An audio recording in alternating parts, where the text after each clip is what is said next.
Started. Actually, not everyone is here, but we can just get started. Okay, I think if there are if there are only a few people, that's even better because we can talk more, probably.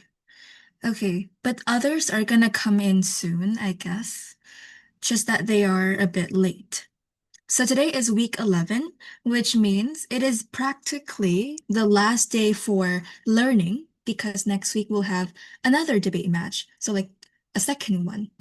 So I guess today I will be, doing some reviewing and we will learn a couple of things that we haven't learned so that you guys can, have a full debate next week.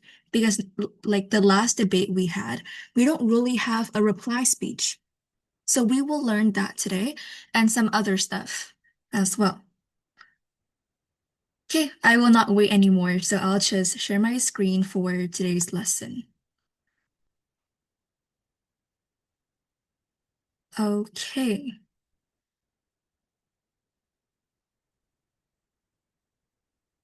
so here is today. We will be learning weighing and reply speech. So which one do you guys want to do first?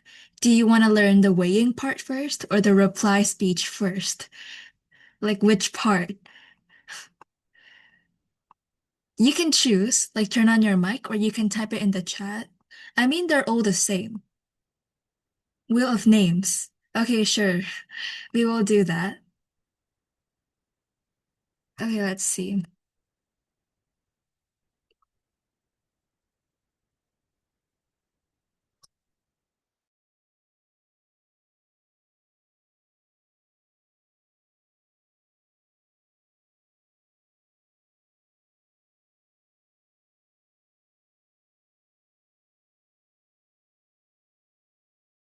Okay, now I will be spinning. I will turn on some music to make it a bit more exciting. Let's make it random. Okay. I don't know what music is gonna be on.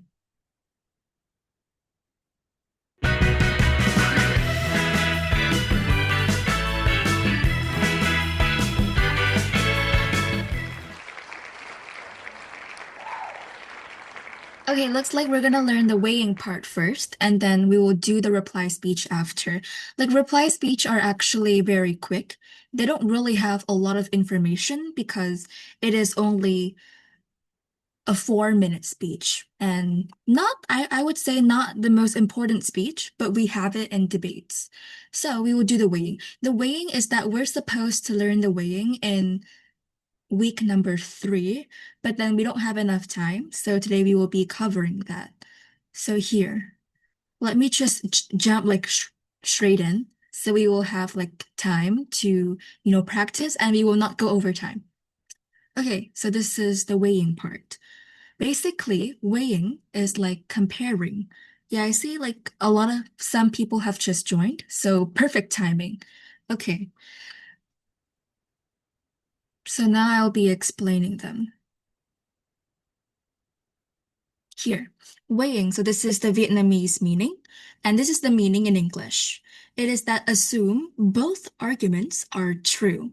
So which impact is more important, right? Like I've said this a lot, is that sometimes in debates, people can be arguing about different things. Like that happens a lot to us and to the last debates as well. People say, oh, homework is bad, homework is good. Basically, two completely different things. And if that happens, we need to weigh. So there are 3 ways to do that with these 3 questions. And we will be going over each of the way. You can do all 3, or you can just choose whatever is the most convenient. Firstly, is that who should we prioritize? Prioritize là ưu tiên ấy, like who should we pay attention to more? So which stakeholders do we choose? Number 2, which impacts do we prioritize?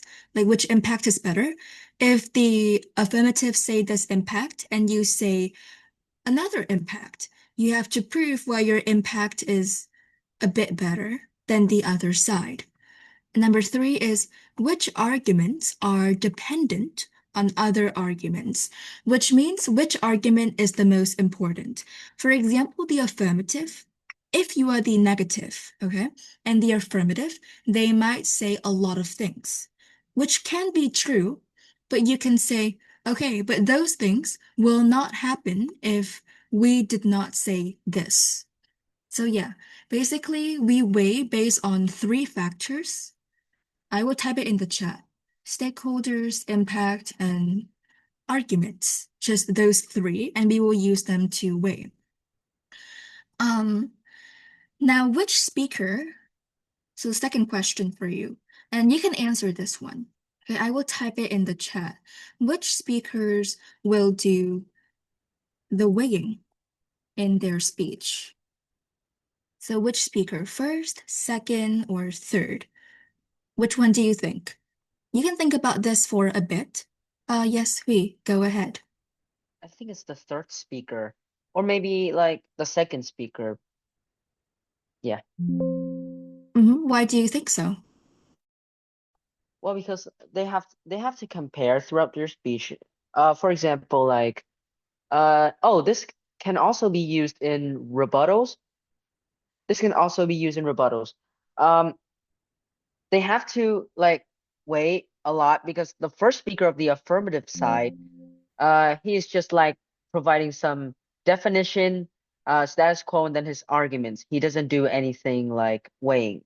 But the weighing responsibility lies a lot in the opposition, uh, opposition first speaker. So onwards, yeah. Okay, that's an idea. Anyone else? So who thinks second and third will do it?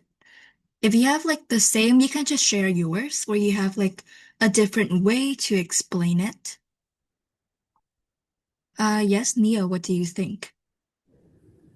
I think it's third speaker will do the weighing because they are the one who give clashes and have to weigh like which teams have better in have a better points in their classes. So I think it's third speaker. That's for me. Okay, you think third speaker. Okay, anyone else who thinks first, like first speaker will do the wigging? Okay, maybe not. But yeah, I think both of you are correct.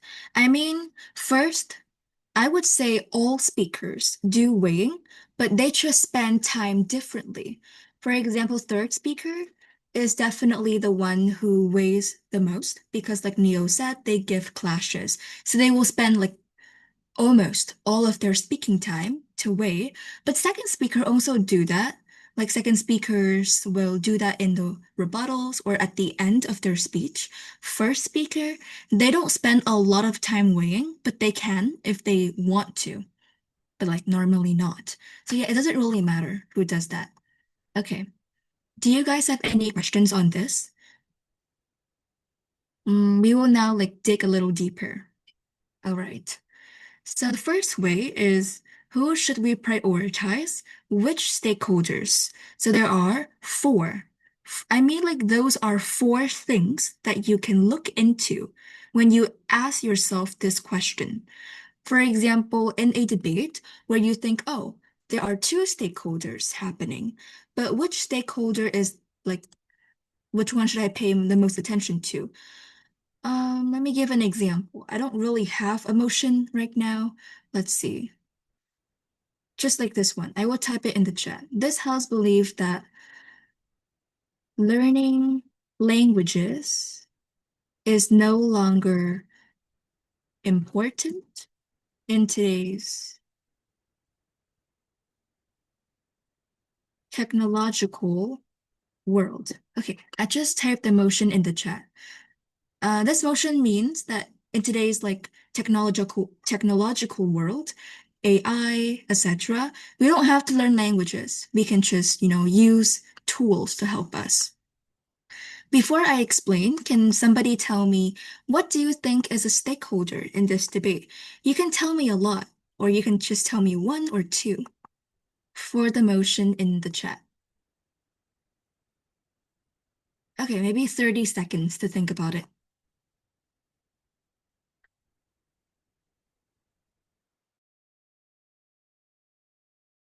And you guys can also type in the chat and I will call on you. So yeah, everyone just type what stakeholders you think in the chat.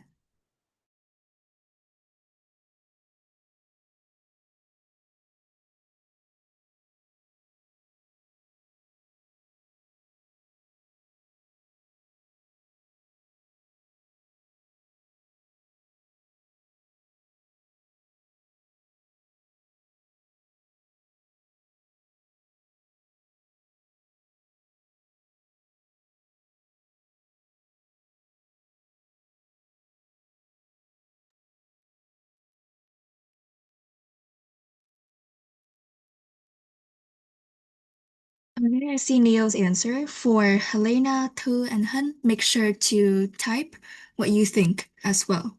So I know that you are still there. Okay, good job. Hun just typed a lot. So Hun, can you just explain why you think these are the stakeholders? So first, for students, like they spend time and money learning a lot of language, but technology such as AI translator could reduce the need to learn those in languages for them. But knowing language can still help with education, jobs, and also communication. For teacher, for language educators, like their job and the importance of their profession depend partly on demand for learning, for language learning. And if technology replaces language learning, demand the demand for teachers could decrease significantly. Um, then for and then for businesses, like they need employees who can communicate with international customer partners and also colleges. Technology can make cross-language communication easier and cheaper, I think. Okay, good job, Hun. That's very detailed. So, of all of these that you have just listed, which one do you think is the stakeholders that we should prioritize in this debate, and why do you think so? I think young people is the one we should choose as nowadays young people, the majority of young people use technology, especially AI, the most. So I think there are lots of aspects to discuss about these stakeholders. All right, thank you, Hun, for that. That's good. Hun talks about how young people, because they are related, just number three, like they're very related to today's technological world. Okay. Helen, you just come in, so I will just tell you what we're doing. We are just talking about weighing in debate, and there are three ways that we do it through stakeholders, impact, and argument. So we are looking at the first way, stakeholders.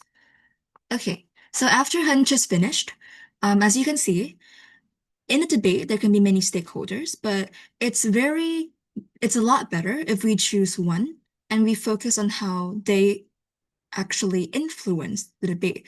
And we can determine which stakeholder is the most important through four factors. Có bốn yếu tố để nhận xét ấy. Yeah, you can think about it. You can use these factors in weighing. The first factor is vulnerability. Vulnerability is, as you can see, here's the Vietnamese meaning. Okay, I have this example, this question. What does 10 euros mean to someone with 100 euros versus 10,000 euros? Right? A person with only 100 euros, they would think, oh, 10 euros is a lot. But a person with 10,000 euros, because they have a lot of money, they will think, oh, 10 euros is a very small amount of money. So it's like, which like group in this debate should we pay more attention to? For example, in some debates, there will be groups like Minority groups là những cái nhóm thiểu số ấy, nhóm ít người. So these are the ones that are affected in some debates, and that's the first factor. Okay, the second factor is magnitude. It means the number of people the impact reaches. Là cái ảnh hưởng đó nó ảnh hưởng bao nhiêu người ấy. For example, COVID. COVID affects like everyone on the world, in the world, right? So the impact of COVID is really large. Yeah, we can compare that. For example, if the other side provides an impact, we also provide an impact. We can talk about how the impact on our side can impact more people. Like it's more severe. It's more serious. Okay, Lee also provides translators. I think that's good because if we don't speak languages, we don't need human translators. Okay, and number 3, we have relatedness. Là cái điều đó nó có liên quan với cái hiện tại không ấy? Is it related? So how are these people related to the motion? Because like I said, we can give a lot of stakeholders, but they have to be related. I mean, I can say babies in this motion, but like, how are they related? They cannot even talk, right? So it's about how are these people related? And lastly is the impact, which is cái sự ảnh hưởng ấy. How is this person's impact more important than others? Okay, so there are 4 factors. Of course, in debate, you cannot do all 4 of these. But these are, ways that you can use to compare the stakeholders and to prove why you may win. Kind of like that. I think if you have any questions, you can ask. So you guys can ask me if you have any questions. Now, when do we use this? We use this in weighing or in the clash in third speaker. So in third speaker, they will just compare and they can bring up these as a way to, prove why they win the clash. Or you can just use this in the setup. Oh, the color is very blur. In the setup, or like in other parts. Like there are no structure for the weighing, actually. Okay, are there any questions?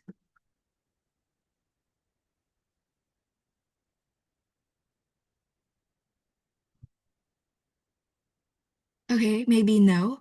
I see more people just come in. So I will just type what we're learning in the chat. Okay, so that's it for the first way, which is we compare using stakeholders. The second way is through impacts. Which impacts should we prioritize? It's very similar to the stakeholders, and all of these I have said like some other times, but it's just that it's not clear. Now I put it on a slide so we can, see it easier. The first is that we determine the scale, cái quy mô của tác động ấy. So 2 questions. All of these questions can, help you. How intense is the impact? How important is it? In debate, from what I see, from what you guys do, is that sometimes you guys give me arguments. You do explain, but you don't tell me what happened. Like you don't really tell me what is the impact. Or even if you tell me the impact, you don't tell me why do we even have the impact? Or how important is the impact? For example, if you tell me, oh, if we have homework, then students can review the lesson. That's the impact. But why is that important? If student can review, so what? I mean, student can also review through watching videos. They don't really have to do homework. So why is homework that good, right? So that is why we need to explain the scale. We cannot just say without explaining, because everything in debate, we need to explain them all. Yeah, that's the first one. The second one is likelihood, which I've also said. Cái khả năng xảy ra, is there a high risk of failing or things go wrong? or which impact is more likely to happen. For example, when you say, oh, people are lazy. Yeah, that's the thing I hear the most in debate. For example, if students don't do homework, they will be lazy.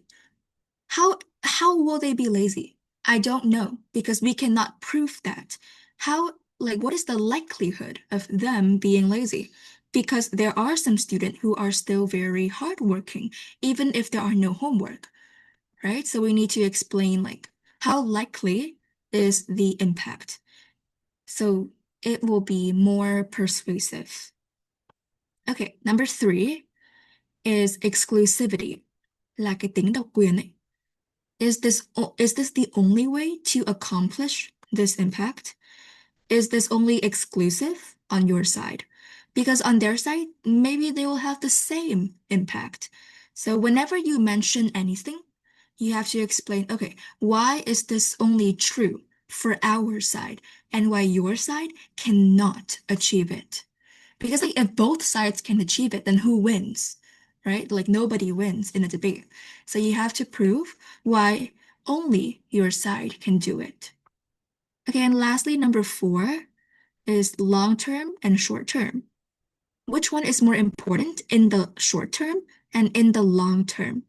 So oftentimes in debate, this can be a clash. Tức là thông thường trên debate sẽ có một cái clash so sánh giữa ngắn hạn và dài hạn ấy. Which one is more important? Yes, so those are 4 factors that you can look at and you can choose. I think very important because you can use this to explain the impact a lot easier. So if you still find it very difficult to explain the impact, then ask yourself these questions and, force yourself to explain the questions. Okay, I'll give you guys 30 seconds and you can ask me any questions that you have.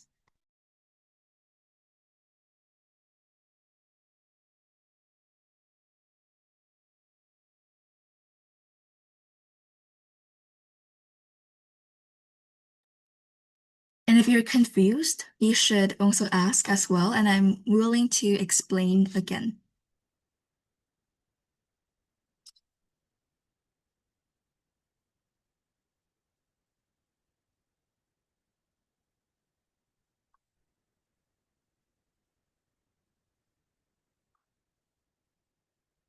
All right, if there are no questions, then we will move on to the last way. Number 3, which arguments are dependent on others? So like I said in the beginning, the other side cannot get their impacts if our impacts don't happen first.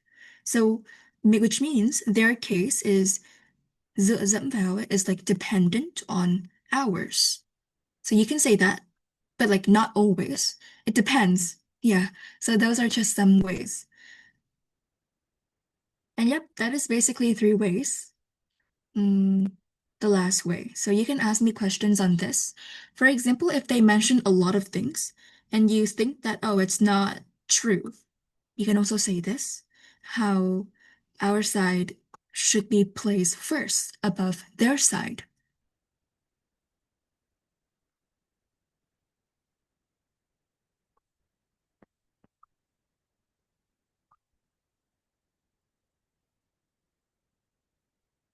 Okay, I guess there are no questions. So yep, that wraps up the weighing. Basically, you just need to remember 3 things. It may sound like a lot, but it's easy to remember. So I will wrap up and I will move on to the reply speech. So for the weighing, we only need stakeholders, impact, and argument, which is the 3 main parts in a debate. Actually, you can remember this as this. AI, I don't know. A is for argument, I is for impact, and S is for stakeholders. Maybe you can remember it like that. Okay. And for the stakeholders, all you need to do is to prove why they are better. And those are 4 things, 4 criterias. The same is for impact as well. These questions. And lastly is argument. I think the way that people do the most is definitely the second way, impact. because it's just like a lot better than others. People also do stakeholders as well. Okay, so if there are no more questions, then I guess we will move to the next part. Sure. Okay, here, reply speech. Reply speech is easy, nothing hard at all. So some things to remember about reply speech. Number one, this is the last speech of a WSDC. Okay, remember, only WSDC, because if you participate in other rules like BP, which is British Parliamentary, then there are no reply speech. Instead, there will be four teams in a debate, which is like another one. But WSDC is, in case you guys forgot, wait, let me remember. World Schools Debating Championship. So yes, there will be two teams and one reply speaker. The length is 4 minutes, and the reply speaker from the negative opposition will speak first, not the affirmative. Only the first and second speakers can give the reply speech. Okay, so you have to determine who will do that. And no POIs in the speech. Yeah, no POIs.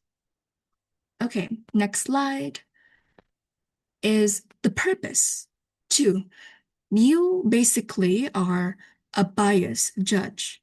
You will be very unfair, okay? You have to be unfair and you have to prove why your side takes the win. You can provide the metrics and you do the final weighing for your team. Basically, it's just like a final speech proving why your team wins. That's it. Okay. And those are things to pay attention to. What is the goal? Like, what do you need to do in a reply speech? Firstly, you need to summarize the debate in a structured way that makes clear why your team is winning. So you summarize, but you make it clear to the judge what your team has been doing and why you win. For example, you can run through the clash in the debate and explain like what happens throughout the entire debate, what the other team did wrong. Basically, there are no structure for the reply speech. You can do it in a very like freestyle way.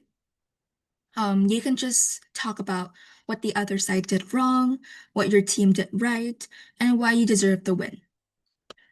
What you are allowed to do is that you are allowed to give new examples, weighing the framing, but you are not allowed to give any new arguments and no new rebuttal, right? No, because it's the reply speech. It is the last speech now, and you cannot give anything new arguments or new rebuttal. You're not allowed to introduce anything new, basically that, but you can, do some weighing and framing for the reply speech. Okay, I think that's all for reply speech. Do you guys have any questions? Because next week, if we have a debate, we will do this for the reply speech. So if you have questions on this, you can, ask. I think I'll give you guys 1 minute to, process what we have been learning because I've spoken way too much. So you can ask me any questions you want.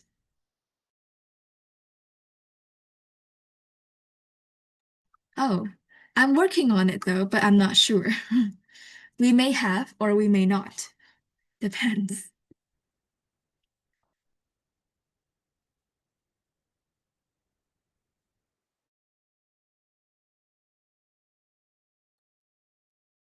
Okay, if there are no questions, then I assume that you guys basically understand everything, which is great.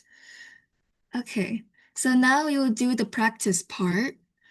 What we will practice on, I will tell you, but here, now today is going to be a little bit different.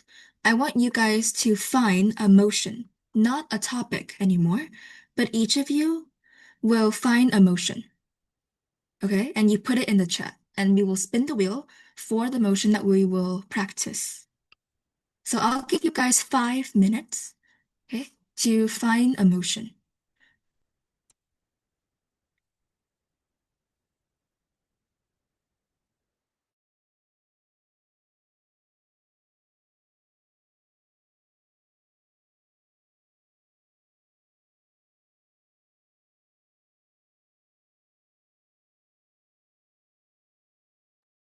There's this link that you guys can go in to access debate motions if you want to look at it. I sent it in the chat. Okay, we will continue at 8:39. So you have 5 minutes.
Okay, it's 39, so let me see. There are lots of motions, and you guys choose like really hard ones. But yeah, it's your choice. So you pick it. You have to be responsible for it, I guess. I hope everyone has sent theirs. If you haven't sent, then you should send so that you will have a choice in it, you know, and you will not have to debate motions you don't like. Okay, just send. I will put all of the motions in the wheel, and we will choose this.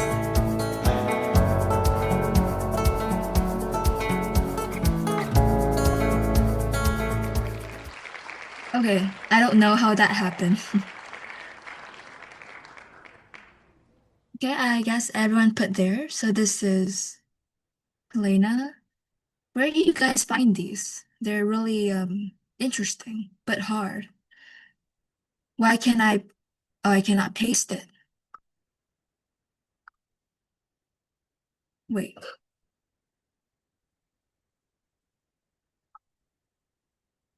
Okay, first motion.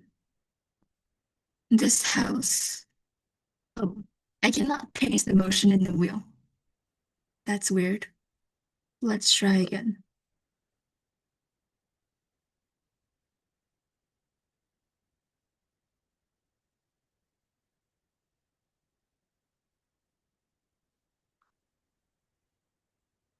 A would pay would ban unpaid internships. This house would ban companies from paying their employees in company shares. Okay. This house refers to the world with the dominant norm of not expressing strong emotions. Yeah, I kind of like this one. This house would allow victims to decide the punishment for their perpetrators. Okay, interesting.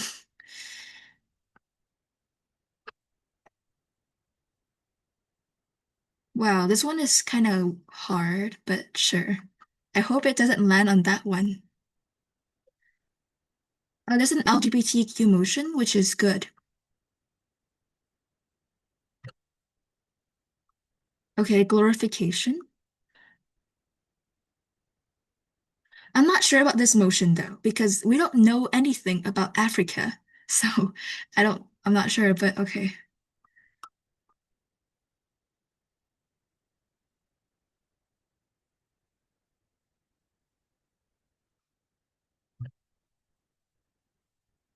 Ban companies from paying their employees in company shares.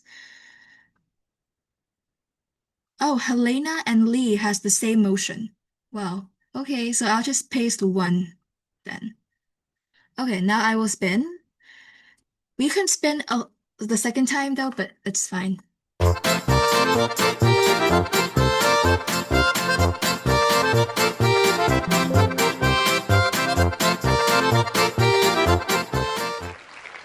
Oh, how could I get into this motion that I don't like?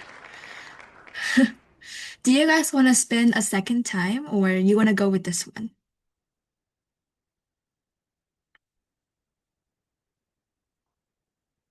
Let's see.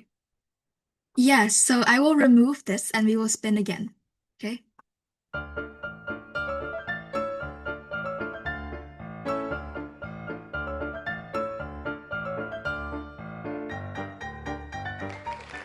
Oh, this one is good. So you guys want this one? This house prefers a world with a dominant norm of not expressing, actually, it's kind of hard as well, but sure, expressing strong emotions. Okay, let's vote. Let's do this quick. Yes or no. Put emojis under the message. 1 minute to do it. And if you guys want yes, then we will do it. Do this motion.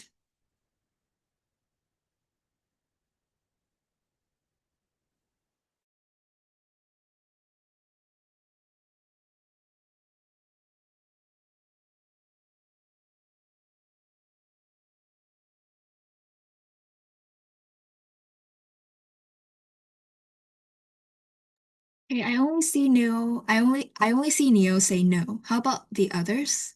Or you guys want it? No, it is completely fine. Okay, yes, so we'll just do it then. We have to choose one, because I believe if we just spin, then nobody will decide on anything. So, here's the motion we will be doing.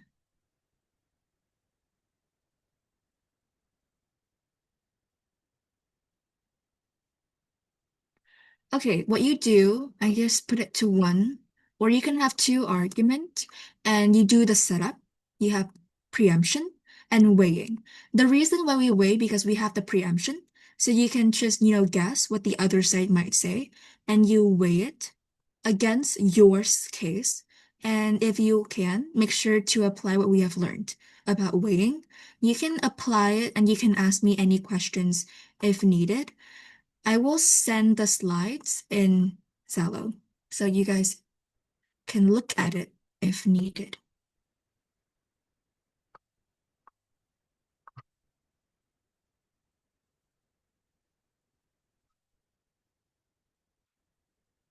Okay, so yep, now you can prepare until 9. So it's exactly 15 minutes. Perfect timing.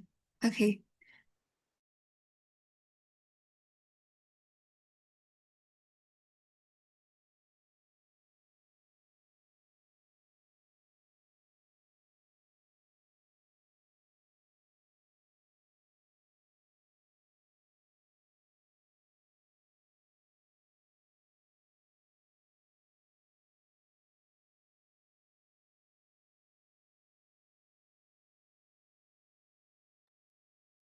So I mean, like you guys can just prepare. I'm gonna say a few suggestions.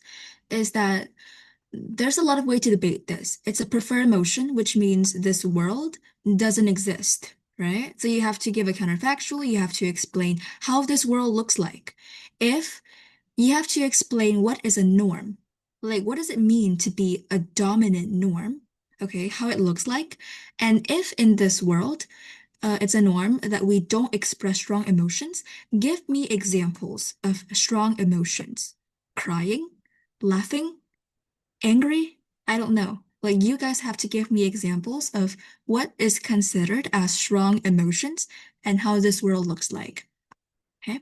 And you can choose your preferred side. So that is for the setup. So keep in mind that this is a preferred motion. Okay? So, yep, go ahead and you can ask me questions in the chat if you have something confusing.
Okay, it's time already. You guys can still prepare, but because I see Tu, she will be leaving early and she asked me if she can speak first.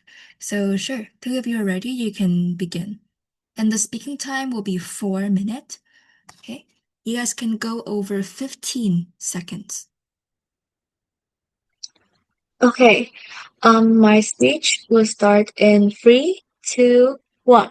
Ladies and gentlemen, esteemed judges, judge, and everyone here, today I stand in support the motion. This House prefers a world with a dominant norm of not expressing strong emotions. First, let me begin by presenting the key arguments in favor of this motion: social harmony. Where strong emotions are frequently expressed, we often witness heightened conflicts and misunderstandings. When individuals allow their emotions to dictate their actions and words, it can lead to violent interactions that disrupt the peace within communities. By fostering a norm of emotional restraint, we can cultivate environments where people communicate more effectively and resolve differences with reason rather than passion. This automatically leads to a more harmonious society where collaboration and understanding prevail over discord. Now, let's frame this discussion within the context of our increasingly interconnected world. In our global society, diverse cultures and perspectives collide daily.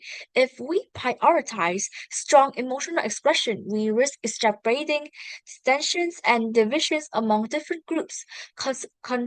Conversely, by embracing a norm of emotional restraint, we create a foundation for respectful dialogue and cooperation. This approach not only respects individual differences but also promotes unity, allowing us to work together toward common goals without the influence of intense emotional responses. So, the appointment t- it, it might argue that suppressing emotions lead to it in authentic interactions or mental health issues. However, it is essential to clarify that advocating for a norm of emotional restraint does not equate to emotional suppression. Rather, it encourages individuals to express their feelings in a measured and thoughtful manner. We can still acknowledge and process our emotions privately in safe spaces while maintaining a composed demeanor in public interactions. This balance allows us to remain authentic without composing social harmony. Finally, let's weigh the implications of our choices. A world dominated by strong emotional expression can lead to chaos, division, and conflict. In contrast, a society that values emotional strength fosters stability, understanding, and collaboration. Our side is superior to negativity because we prioritize social harmony and emotional stability, which are essential in today's world. While the negativity may advocate for strong emotional expression, this often leads to conflict and misunderstanding, undermining effective communication. We emphasize that emotional restraint fosters a peaceful coexistence, allowing individuals to engage thoughtfully and resolve differences without violence. Furthermore, our approaches respect cultural norms that value socialism and rationality, promoting a balanced perspective while emotions can be processed privately while maintaining composed in public interactions. Ultimately, our vision for a society that embraces emotional restraints leads to long-term benefits, including collaboration, innovation, and sustainable relationships, creating a more considerate and constructive environment for everyone. Well, in conclusion, I urge you to consider the long-term advantages of a world where we prioritize social harmony through emotional restraint. Let us embrace a future where we can engage with one another thoughtfully and constructively, paving the way for a more peaceful and united society. Thank you.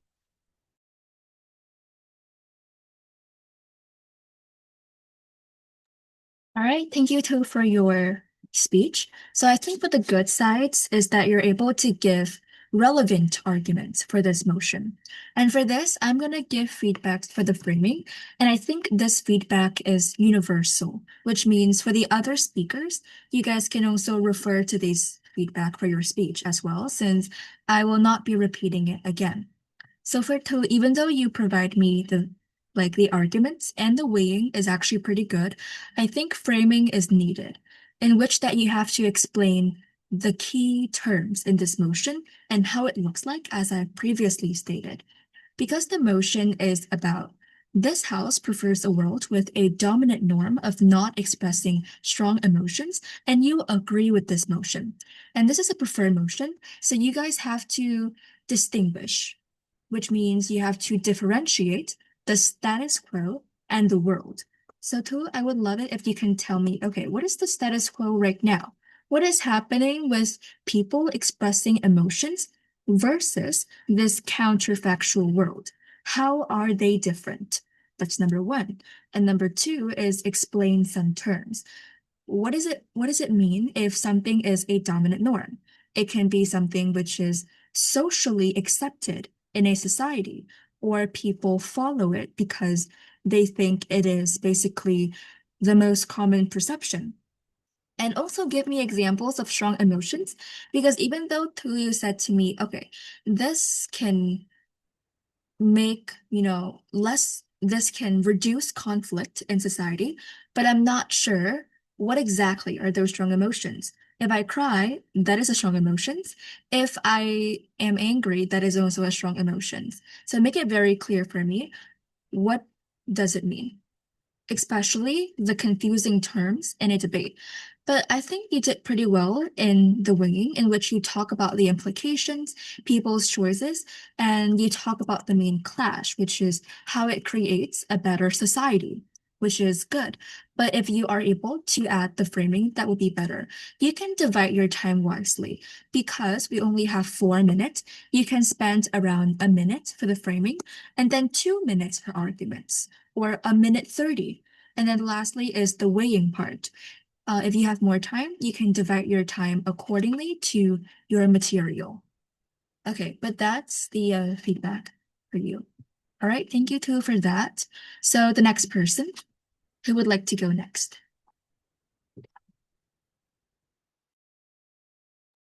If not, I will spin the wheel. If no one volunteer.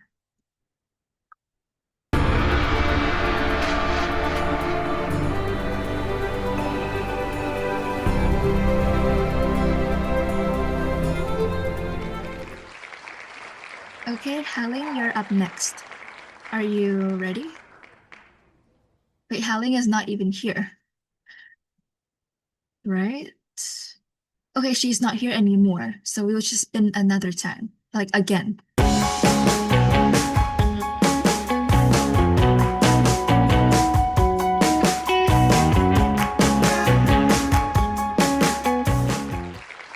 Okay, Sunny, so are you ready to begin? Yes, I think I'm ready. So Okay, I go may ahead. start. Yeah. Hi everybody, my name is Sunny and I'm from the affirmative team. So today we're gonna debate about this how prefers a world with dominant norm of not expressing strong emotions, which I strongly agree about. So first of all, let's just find out more about like the word. So when we say strong emotions, it usually contains of like humiliation or like simpler. It's like crying, mad, angry, like you got some even got some violence actions.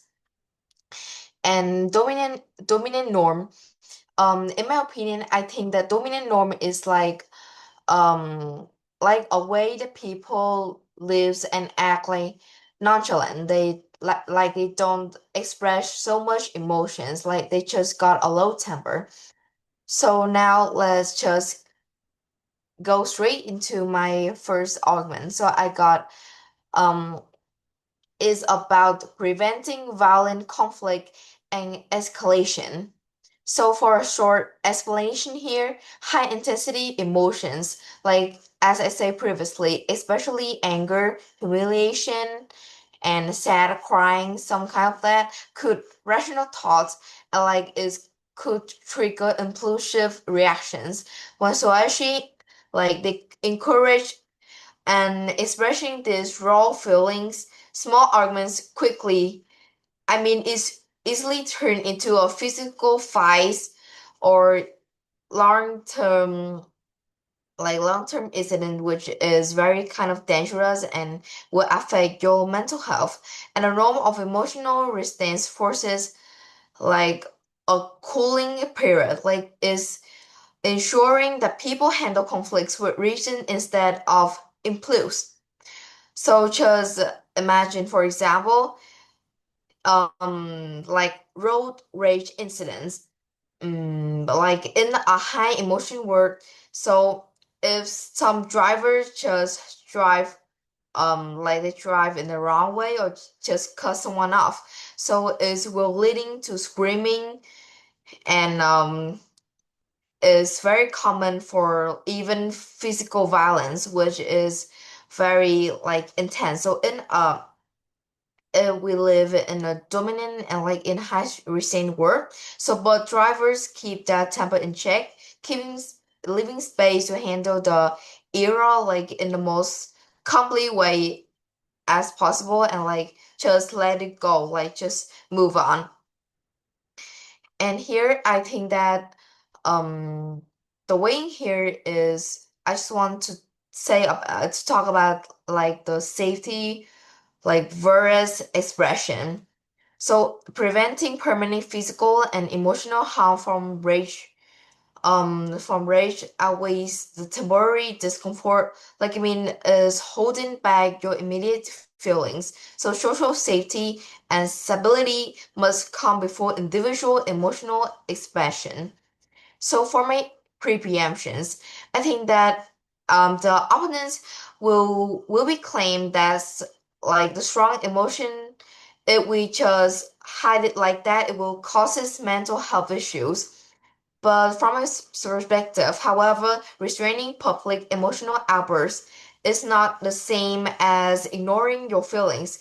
Like people can still process and like express their emotion privately through reflection, like just by yourself or even therapy. So they just refrain from taking those intense feelings out on others. Thank you. Okay, that was a very good speech, Sunny. So you applied what I have said on the framing, which is a good point, and it's very structured, so I can easily follow. Here are some suggestions that you can have in your speech, is that even though you talked about like strong emotions or like crying or, resolving conflict, for example, if on the road, if you do not like if you have strong emotions, then you can get into car crashes. I think that's very good. You can make it better. You can talk about the necessity. Like, why is it so necessary that we should not express strong emotions? Like, what is happening to the status quo? That I still want you to point out. The status quo nowadays is that teenagers are being more angry than ever. They don't find solutions. Instead, they blame their surroundings. For example, if I cannot do this problem, I will just blame the difficulty instead of solving it myself. And that's the problem with people. They seem to have shorter attention span. They are more impatient. And because of impatience, that leads to strong emotions, right? So sometimes you can dig deeper in the root cause. What causes the problem in the first place, right? So you can also look at that, which is a very good point that you can have. But overall, I think your speech is really improved. Okay. All right, next person. Anyone volunteer? No, I will spin.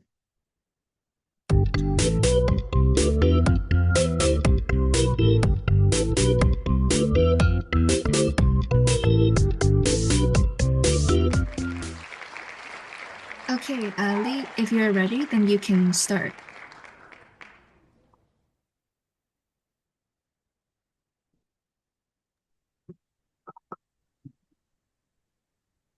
Yes, I'm Me? ready.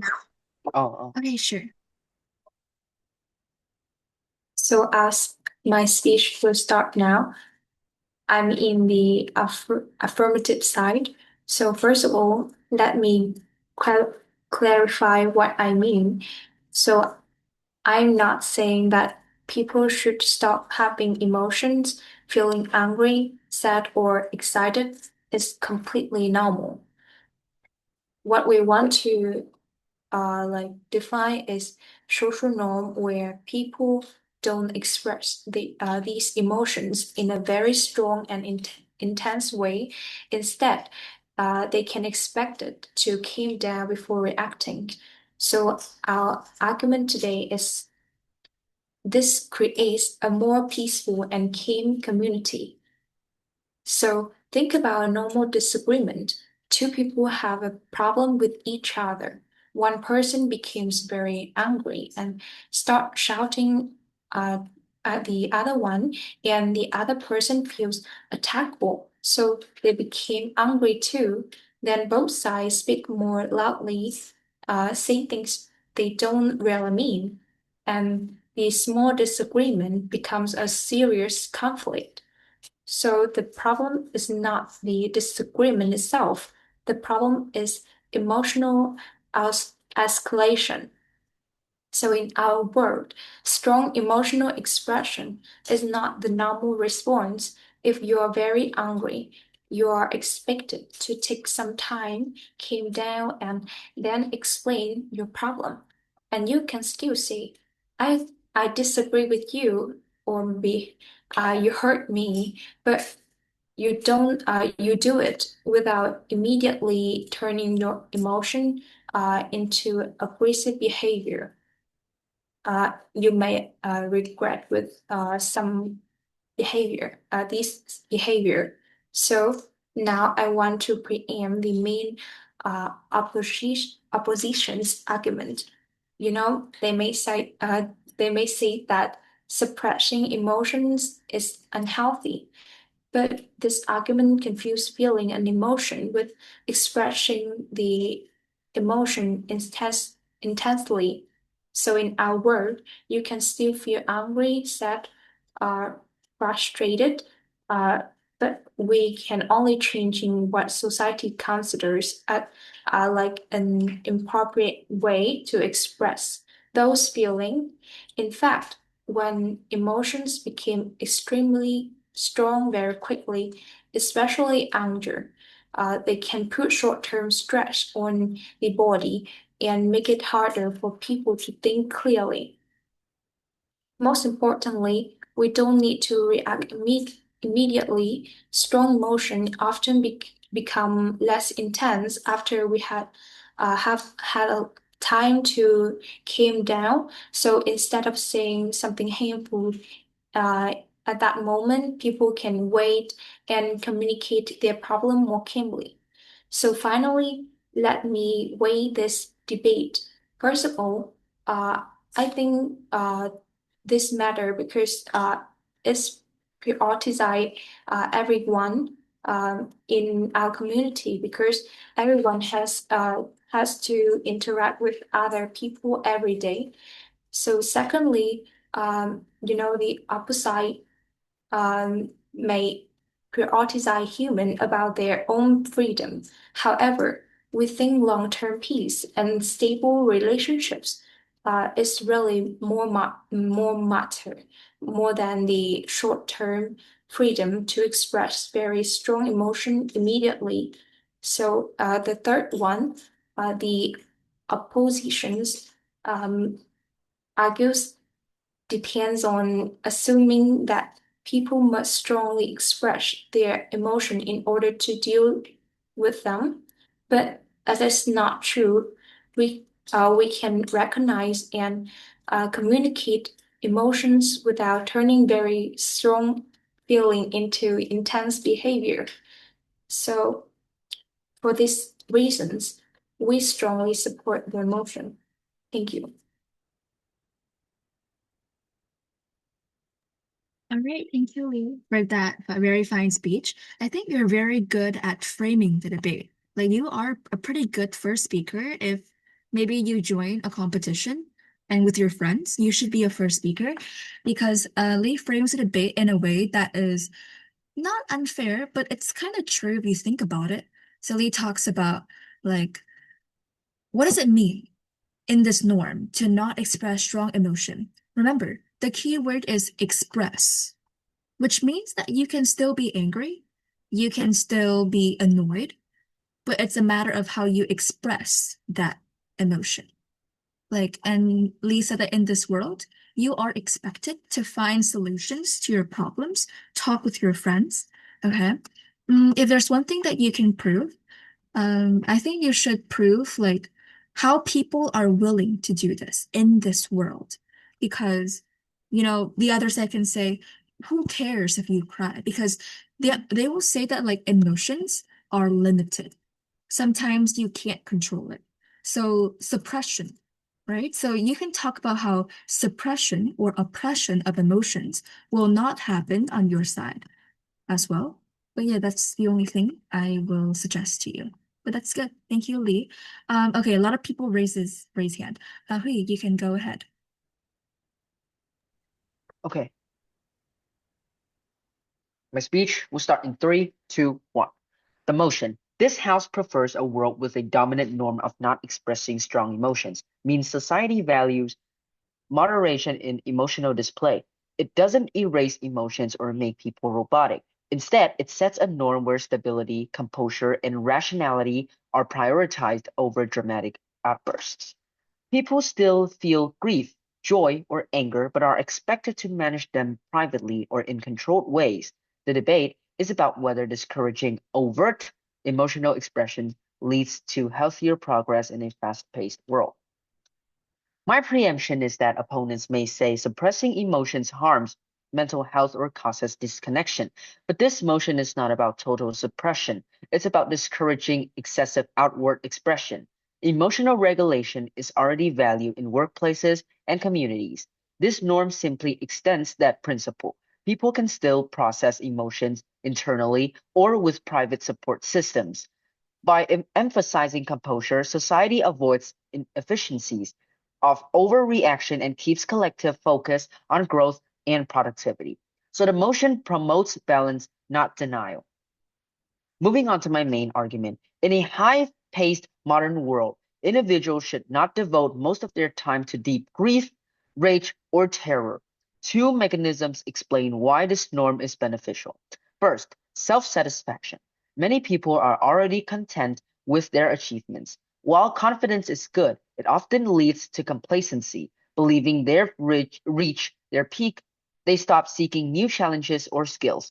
This stagnation slows personal and societal progress. Second, bottling emotions. When people avoid strong displays, they may suppress feelings. This creates a false sense of stability, but suppressed grief or anger accumulates and later erupts as burnout or breakdowns. Bottling also leads to shallow processing of experiences, preventing adaptation and resilience.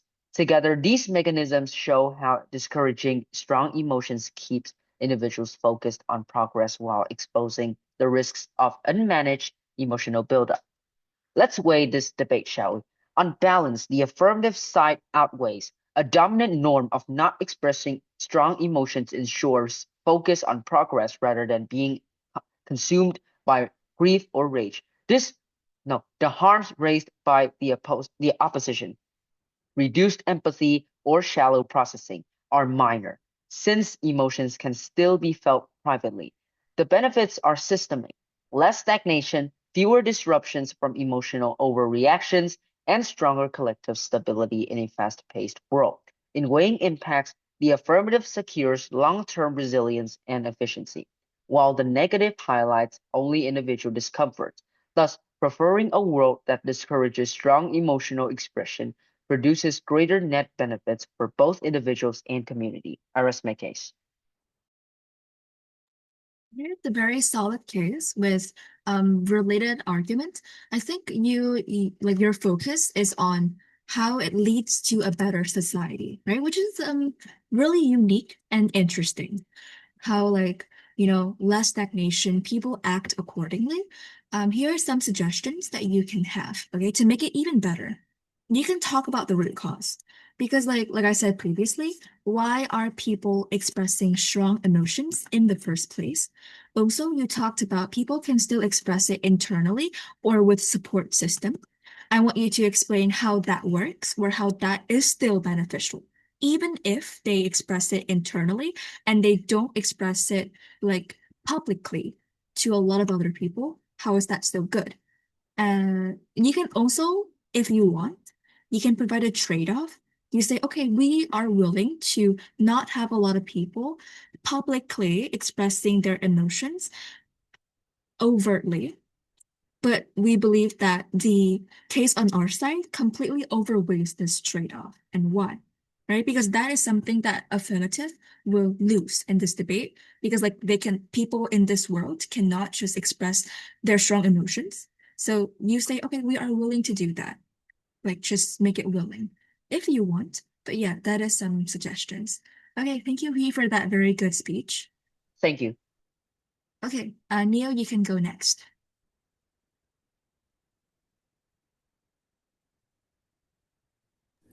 Okay. So my speech start now. So my team is on the oppositional side. Okay. So first of all, nowadays, people are trying to act, and they are trying to act as they don't want to express their emotions, and like dominant norms is like kind of the way the society thinks, and you have like to go and train with them, and like strong emotions is like when you're angry, when you're sad, when you're crying, when you get mad. Okay, so I completely disagree for not expressions strong feelings. First of all, I think strong emotions is essential. Strong emotions is really important because it help people reduce stress. Like sometimes you have bad results in tests, you have bad result in the competitions, but when you but crying help you feel better. And sometimes you may feel really bored, but when you watch a funny videos and you laugh, it's also make you feel better, and it's make life more interesting.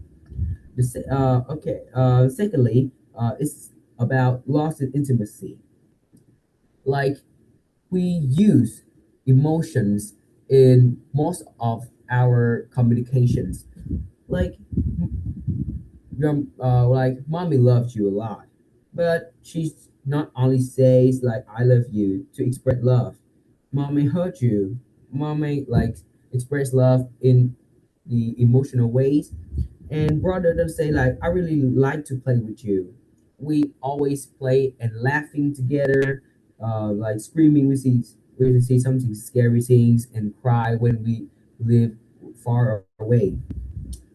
Okay, so it's make and about the impact, it's make people embarrassed when they express when they express emotions, because like uh government do not ban about emotions. We don't have any regulations, but it's dominant norm, so it's have social pressure.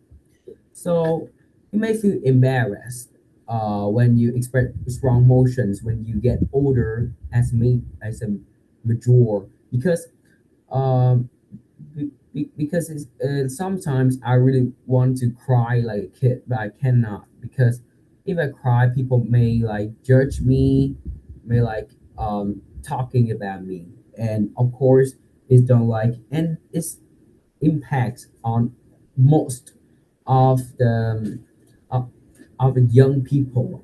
Yeah, and the next thing is less efficiency in communications. It's like we less understand, like we cannot understand each other fully because no emotions. Like it's different. Like like I told you, it's different. It's different from saying uh, like I'm okay, and it's different from we say I'm okay while we are like crying. Yeah, it's totally different. And emotions help each other understand the significance level of the problems. And yeah, is and its likelihood is really high. Like we always use emotions to like make each other like to make our friends, our family understand more and understand the serious of the problems. And the last one, I think, is about lost intimacy. Intimacy is a big problem because like intimacy is connects friends, connect families, and it should be long term. Like we should express emotions long term with our family, friends instead of short term expressions. And about the preemptions, government may say we do not ban emotions, but like I told you, it's the dominant norm. So it's always had social expressions. You don't need a regulations, but you still affect it. And government may say is less conflict. It's still conflict, but they hide expressions. They don't want to express it, because if they express it, people may judge us. So it's always hiding conflict. Thank you.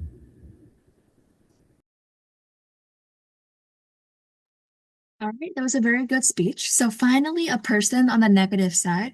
I think like you did pretty well, like really well, because you actually provide me the status quo. Like you explain, okay, why do we even have emotions? Why is emotion needed? And what can it help us? And I really like it that you preempt the other side because the other side said we're not banning emotions, but you said in a world that a norm is very dominant, then people can be easily influenced by social norm. Even though, like, for example, there's no such thing as banning something, but people still don't do it because they fear of like, other people will say bad stuff about them. So that's something good that Neil is able to tell us. Um, and Neil also talks about like how, it creates a society of judgment. Like even though you say that they will fear of people judging them, I think that you can even push this case further by saying how this creates a society of judgment. Anything you do, anything you express will be judged as like overly strong. For example, if you just accidentally laugh a little bit too loud in a class, then you will be judged as well.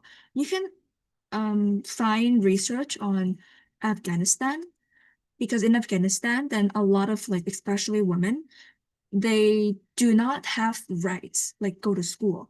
When they go outside, they have to cover every part of their body and they cannot talk when they go outside. So that is like, you can research on it and it's a pretty good example for this one. But yeah, that's it. I like your ideas and the way that you explained it. Okay. Next person is Hun. You can start. And then I will call on Helena after.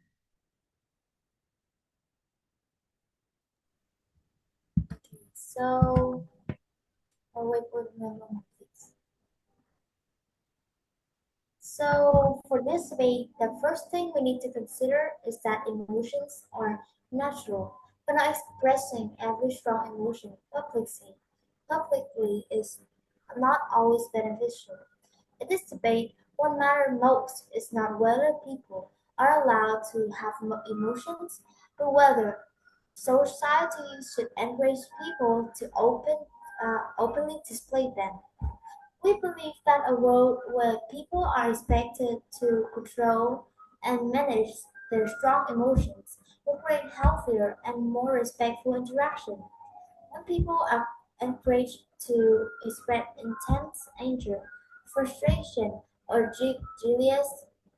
jealousy immediately, these emotions can easily escalate conflicts and hurt other people. For example, during an argument, Someone who controls anger is more likely to communicate calmly instead of shouting or saying something they later regret. The opposition may argue that suppressing emotions is unhealthy because people need to express their feelings. However, our model does not prevent anyone from having emotions or seeking uh, appropriate support. It simply changes the social norm so that people do not feel expected to display the strong emotions openly. With this, we think emotional stability and reduced conflict are more important as they affect not only individuals but also people around them. Therefore, even if some emotional expression is beneficial, a society that encourages emotional restraint creates more predictable, respectful, and peaceful interactions overall. Thank you for listening. All right, thank you, Hum, for that. You do have the image, like you are very good at brainstorming ideas. If you want to improve, you can think about the impact, right? Like, of course, when we explain, you can explain all sorts of stuff, but why we have to make what we explain matters to other people as well. So you can like listen to other feedbacks. I think you can, learn from it. But yeah, good job. Okay. Next, Helena, you can go ahead.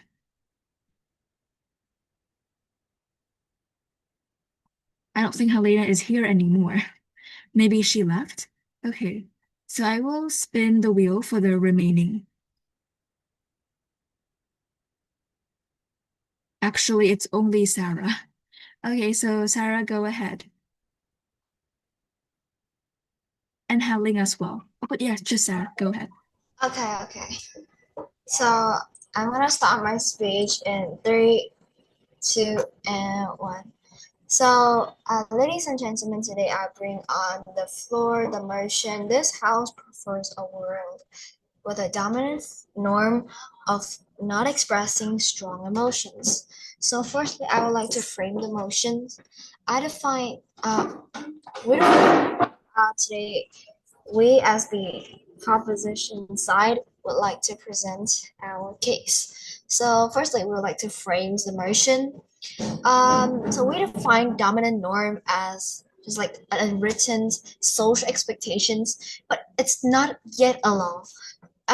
It's just like a societal pressure that could help guide the behavior in public, professional, and social spaces. It guides behaviors into a like moral way, but it's not yet to be considered illegal. So it just actually help us to navigate the shared environment without any constant friction. And by strong emotions here, we refer to the intense displays of emotions which they like, when expressed, it demands immediate attention from everyone present at the moment at the scene. So, for example, it's like the explosive rage baiting or sobbing or overwhelmingly outbursting in the public, which actually interrupts the other people. So this is just because of the personal privilege, not because of any mental illnesses that caused the outburst of emotions. So this debate is not forcing people to actually suppress their internal feelings to be a robot, but we're like fostering a society that can filter out the high intensity emotions reactions in public spaces, uh, and comparing to one which outbursts are the standard of expressing one authenticity. So our main argument today is to preserve the productive social spaces. So a norm of emotional restraint is essential for fostering like a functional public discourse where everyone have their own privacy. So a strong emotional expression functions as social interrupts. So when an individual exhibits an intense display of emotions, for example, like screaming in the meeting or breaking down in the public, then they force everyone else in the room while everyone else have their own business to actually stop and just focus on that person. So this disappropriately gives power to the most emotionally volatile persons and effectively silencing those who remain calm, right? So just for example, in a workplace where someone loses their temper and started yelling at some other colleagues, then the group's focus shifts from the project goals into solving the conflicts between the two individuals. And those are the reason why we believe that if we normalize restraint, then we could create a world that could harmonize relationships between each other where people could keep themselves calmer. So the preemption, the oppositions would likely to argue that this norm may lead to inauthenticity or mental health crisis because they cannot express their true feelings. However, we're not arguing for the suppression of feelings. We're arguing for the regulations of public behaviors. We know that you're unique. We know that you can actually express great feelings. However, the better thing is that you're able to actually keep yourself unique, keep those deep emotions while privately remain a respectful member of the community, because we already accept the norms of restraint for other instinctual functions like not eating or using the bathroom in board meetings. So adding emotional regulation to this is like a is like a sign of social maturity. Lastly, we'll come to the weighing parts. So firstly, about the stakeholder prioritizations. So we prioritize the community with the students, co-workers, and the bystanders who must share up space. And the oppositions may prioritize the individual venture whether someone could release an immediate outburst. So the community's right is to ensure a safe and focused environment that outweighs the individual's desire for immediate emotions. And secondly, we also prioritize the constructive outcomes over the emotional breakdown, because the opposition values the immediate relief of expression, but we actually value the long-term benefit of a reliable environment where if there are no longer judging eyes, people are not going to be afraid of excessive emotions, and this will foster disturbance to everyone else. And lastly, is that the opposition goal of a meaningful relationship is entirely dependent on our norm. So if they cannot build deep trust or stability, if we're constantly afraid of or forced to manage the volatility of others, so emotional restraints helps provide the foundational safety required to build the deeper connections that the opposition really claim to value. Yeah, that's the end of my speech. Thank you. All right, you're a bit over time, but I don't really want to stop you, so I want you to finish your speech. But that's fine. So you have a really fine speech. Good job for that. I think it's very clear and well structured. So some feedbacks I would give you is that sometimes you could have explained it in a shorter amount of time. For example, for the arguments that you have, if I explain the exact arguments that you have, I can explain it under 4 minutes. I don't need to extend it to 6:30 minutes. So you can try to make it solid. Okay. You don't have to extend it. If you do extend it, it's better if you add meaningful impact to it. So, yep, try to think about the content and how you explain it in the most solid way possible. Second thing is that you explain it pretty well. You explain the context of it. I want you to think about exclusivity. Is it really only exclusive to your side? Because if you look at it, you agree with the motion, right? So the status quo what is the status quo? Like you guys need to tell me what is the status quo. The status quo is like, yes, the normal world that we're living in. You can express strong emotions. You don't have to. Judging still happens in the status quo, right? So if you say that, oh, in this world that if people are no longer judged, they can just express whatever they want, not that true. If you meet another opponent, they will say judging also happens on our side, but we let people express what they want and we don't make it a dominant norm. So think about the likelihood, okay? And you also talk about like work environment a lot. Sure, you can definitely do that, but make it sound like you're not only paying attention to work environment, but you're also paying attention to, other factors in society as well.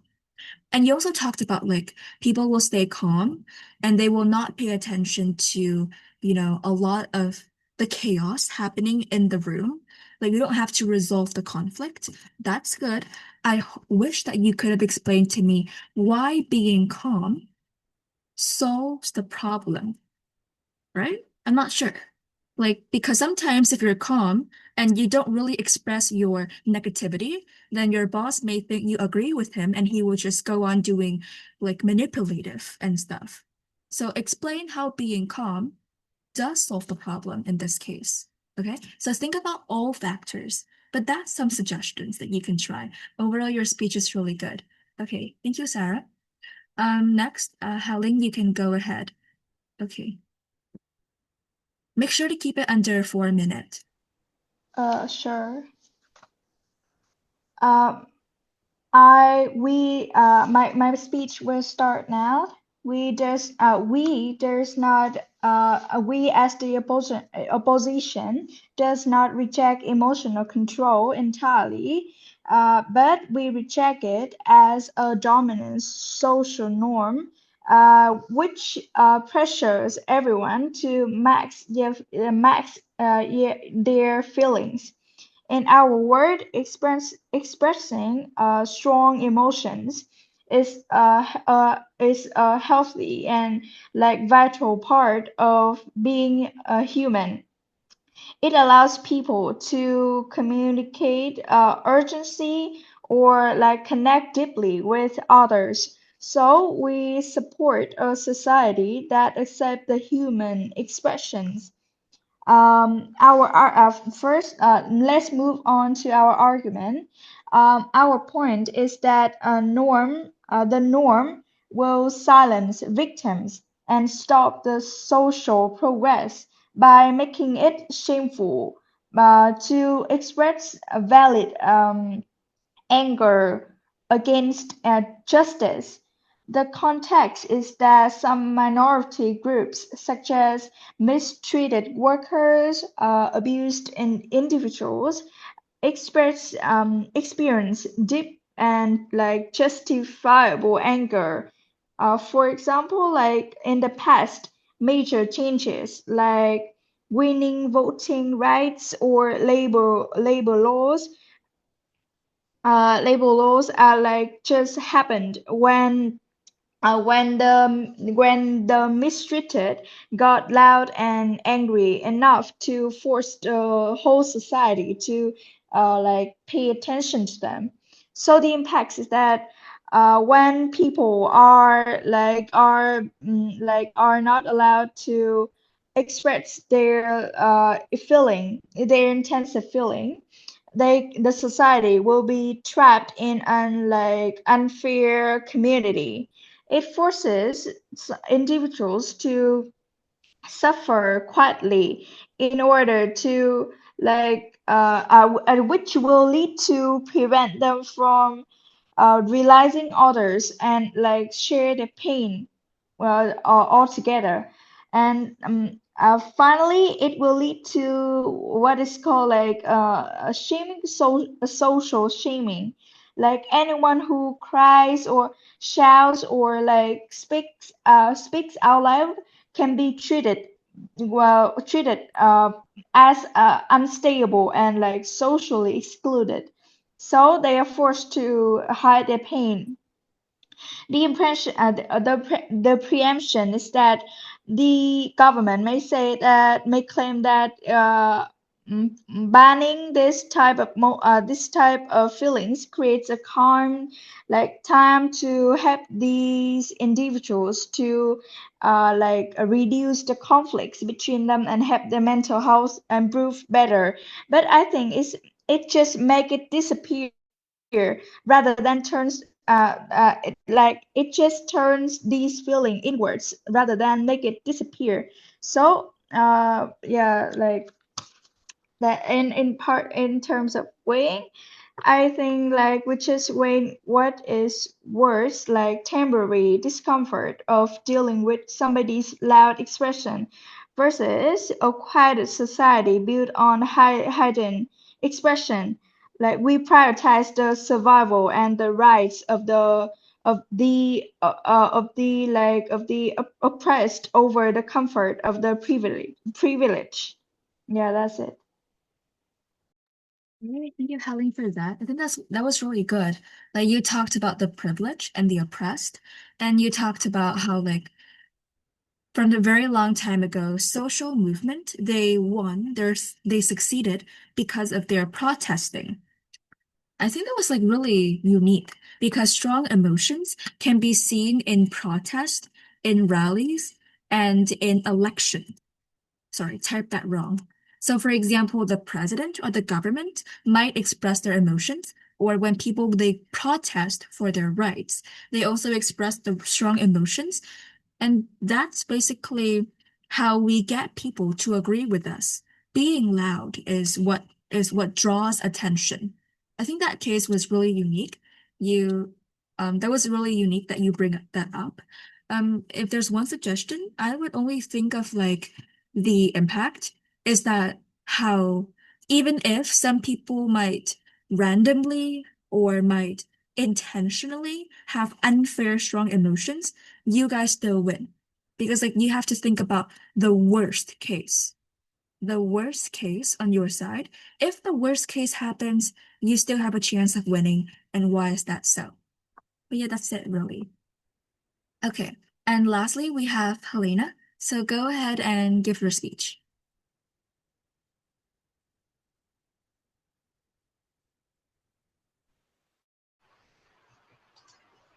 Can you hear me? Like it's like a little bit lag here, so can you hear me, please? Yes, very clear. Okay, so hello everyone. Today, I'm here to propose the motions that this house prefer growth with dominant norm or not expressing strong emotions. So first, let me give the definitions. By strong emotions, we mean things like extreme angers or intense sadness, jealousy, or excitement. And we are not saying that people should have no emotions. People can still have whatever they want, like they can still feel whatever they want. But the difference is that in our world, the society would generally teach people to control and not openly display every strong emotions. And our side believe that this will create a calmer, safer, and more stable societies. So my first argument is that a society with emotional restraint create healthier relationships and better decisions. And first, let's think about what happens when strong emotions are openly expressed all the time. When people are extremely angry, they often say things that they do not truly mean. A small disagreement can become a huge argument, and someone may insult their friend, shout at their family, or say something cruel to their partner. And even if they regret it later, the damage has already happened. And in our world, there will be a stronger social expectations to pause before expressing extreme emotions. And just imagine two students having an argument. In the current world, one student might become very angry and then raise their voice, insult the other persons, and immediately post about the situation online, and the conflict become bigger because everyone reacts emotionally. But in our world, the norm would be different. The student still be angry, but they would be expected to calm down first and discuss the problem later. And this does not mean that hiding every problem forever. It just means like choosing when and how to express this. And that matters because strong emotions can make people think less clearly. When we are angry, we focus on proving that we are right. When we're extremely scared, we make decisions that base only on avoiding danger, and when we're extremely excited, we may take risks without considering the consequence. So if society teach people that emotional control is normal, people are more likely to take a step back and ask that what is actually the best decision here. That improve not only personal relationship but also workplace goals and even politics. And now the opposition said that, but emotions are important. If people cannot express sadness, anger, or love, they will feel lonely and most unhealthy. We agree that emotions are very important, but this is not a world where emotions will disappear. People can still tell their friends like I'm sad, I'm hurt, and they can still ask for help when they are sad or angry, but they can still tell someone they love them, and they can still complain when something is unfair.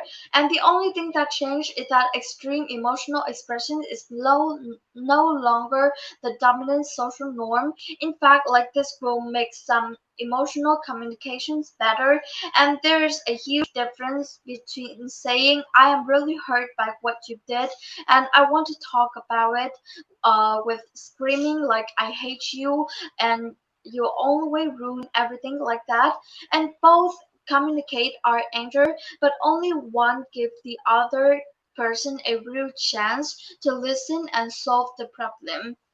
So, how would we compare these worlds?